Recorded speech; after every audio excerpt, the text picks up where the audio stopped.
dignitaries, Tamasoma, Joseph Rabai. Thank you, dignitaries. Thank you.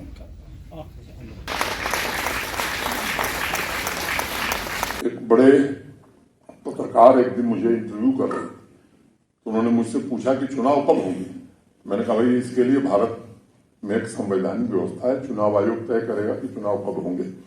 देश की संसद में देश के गृह मंत्री जी ने जो पार्लियामेंट के फ्लोर पर एश्योरेंस दिया है, उसका पार्लियामेंट के फ्लोर पर दिए गए एश्योरेंस को लोग यही मानते हैं कि जरूर होगा।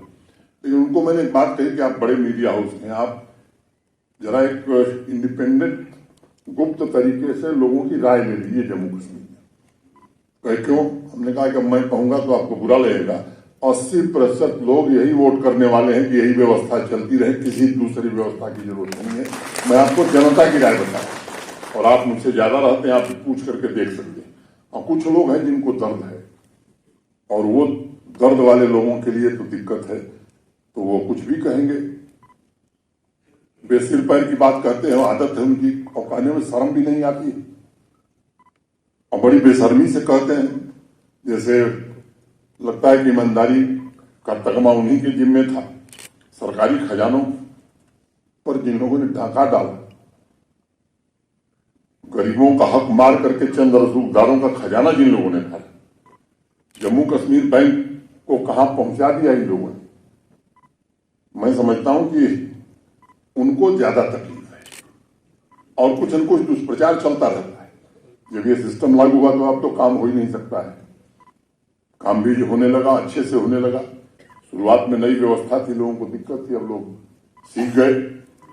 और मुझे लगता है कि भारत सरकार से पैसा जम्मू कश्मीर को बराबर बाकी राज्यों की तुलना में ज्यादा मिला है।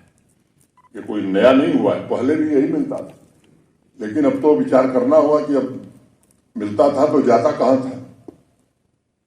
शराब की दुकान एक ताजा उदाहरण है, नेताजी गवाह हैं, आपने से भी बहुत लोग जानते हैं। देश का अकेला राज्य था कि जिसको लीकर का लाइसेंस मिल गया, उसके बाद उसके बेटे को, बेटे के बेटे को हाईकोर्ट ने ऑर्डर कर दिया कि साहब ट्रांसपेरेंट ढंग से गवर्नमेंट को बिडिंग करनी चाहिए। ट्रांसपेरेंट बिडिंग हो गई, 10 करोड़ रेवेन्यू आता था। उसी साल 110 करोड़ आया, इस साल 313 करोड़ आया। रश्मि सिंह को भी मैं बधाई देता हूं और टैक्स डिपार्टमेंट के अपने सभी साथियों को भी बधाई देता हूं।